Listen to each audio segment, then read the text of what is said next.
What's up, everybody? It is your boy Mr. B once again, and I'm back again with another special video. Salut à tous et bienvenue sur la chaîne Mr. B. J'espère que vous allez bien. Moi, je vais super bien. Un big up à tous mes abonnés, à tous ceux qui prennent le temps de regarder mes vidéos, de liker aussi, de laisser des commentaires. C'est un réel plaisir pour moi donc de savoir tout cela. Donc, nous allons partir pour une nouvelle vidéo, une vidéo très spéciale et très controversée aujourd'hui. Donc, j'aime beaucoup les vidéos controversées. Aujourd'hui, je vais vous présenter ceci. Vous voyez bien ce que c'est. Voilà, c'est un billet de banque, un billet de 10 000 francs et francs CFA. Voilà, comme vous pouvez le voir, c'est un billet de 10 000 francs CFA.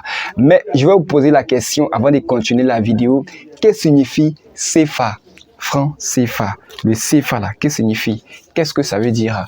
Mettez votre avis en commentaire, mettez votre réponse en commentaire. Et si tu ne sais pas, tu mets en commentaire je ne sais pas, pour qu'on sache que tu ne sais pas, et on va te donner la réponse. Donc je vais donner la réponse tout de suite, hein. J'espère que vous avez donné vos avis ou vos réponses en commentaire. CFA signifie franc des colonies africaines. Franc des colonies africaines. Et là, lorsque moi j'ai entendu ça, j'ai fait mes recherches et j'ai découvert ça, j'ai été choqué, bouleversé, j'ai été révulsé même de savoir que la monnaie que nous utilisons aujourd'hui au 21e siècle, c'est une monnaie coloniale. J'ai été vraiment choqué. Et là, raison pour laquelle j'ai décidé même de faire cette vidéo-là, afin de lancer un appel aux autorités africaines, aux gouvernants africains, pour qu'ils puissent prendre des décisions qui peuvent changer le cours des choses. Parce que à la lutte où nous allons, ce n'est pas du tout bien. Je dis grand merci aussi à tous les pays qui ont pu créer leur propre monnaie, comme le Ghana, la Guinée, le Kenya par exemple, qui ont leur propre monnaie, qui travaillent avec ça. Donc c'est un réel plaisir, hein, pour moi de savoir cela. Alors je pense que les pays africains doivent aussi, qui n'ont pas leur propre monnaie, doivent créer leur propre monnaie ou encore s'organiser pour créer leur propre monnaie, ce qui va donner une certaine indépendance économique à ces pays-là, à nos pays. Donc parce que si ce n'est pas fait, les Occidentaux qui ont la même mise sur cette monnaie, le franc CFA, le franc des colonies africaines, vont toujours nous dominer parce que nous n'avons pas d'indépendance. Quand j'entends certains pays disent qu'on a l'indépendance et certains Africains disent qu'on est indépendant et chaque année, on fait l'indépendance des pays. Moi, ça me fait rire et ça me choque aussi parce que nous ne sommes pas indépendants véritablement. Parce que l'indépendance, c'est quoi? Un pays indépendant, c'est quoi? C'est lorsque le pays est indépendant économiquement et politiquement. D'accord, mais la politique seule ne dirige pas, ne peut pas diriger ou ne peut pas gouverner, ne peut pas donner l'importance ou l'envergure d'un pays. C'est l'économie. Prenons le cas de la Chine. La Chine est un pays économiquement indépendant, économiquement puissant, raison pour laquelle tous les Occidentaux respectent les Chinois. Et si vous voyez que les pays africains ne sont pas respectés, sont sous-estimés, c'est parce que nous ne sommes pas puissants économiquement, nous ne sommes pas indépendants économiquement, nous le savons et eux aussi ils le savent.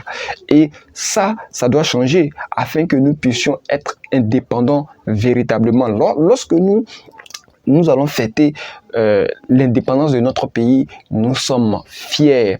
Et la monnaie qui est là en fait vraiment partie. On doit changer cette monnaie parce que c'est une monnaie coloniale. C'est ce qui fait que nous n'avons pas la même mise sur la valeur de la devise par rapport aux autres monnaies européennes ou occidentales, par exemple.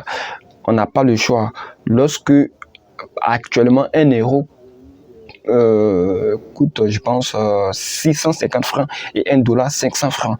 Et si ils décident que ça baisse, ça va baisser. Raison pour laquelle il y a ce qu'on appelle la dévaluation. La dévaluation, parce que nous ne pouvons pas décider de la devise ou de la valeur de notre propre monnaie, parce que c'est eux qui décident si ça doit augmenter ou ça doit baisser. Donc nous, on n'a pas le choix, nous ne faisons que subir. Et là, ce n'est pas bien, ça doit changer. Je vais m'adresser à tous les Africains, que tu sois en Afrique, que tu sois dans la diaspora, que tu sois dans les Antilles, peu importe où tu te trouves, sache que nous devons nous mettre ensemble, nous devons collaborer, nous devons créer même les États-Unis d'Afrique afin d'être puissants aussi comme les États-Unis d'Amérique.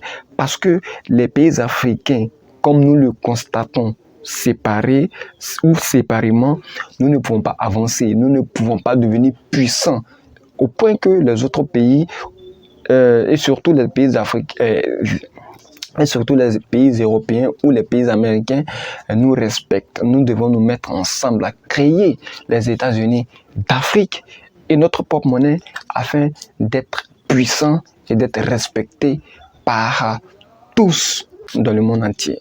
Ça a été un réel plaisir pour moi de partager cette vidéo ou de partager aussi cette connaissance avec vous. Donc si vous avez aimé la vidéo, vous pouvez liker, laisser vos commentaires, aussi vous abonner à la chaîne, ça va m'aider à prospérer donc la chaîne Mr B. Sans plus tarder, je vous dis à très bientôt pour une nouvelle vidéo. Allez, peace out.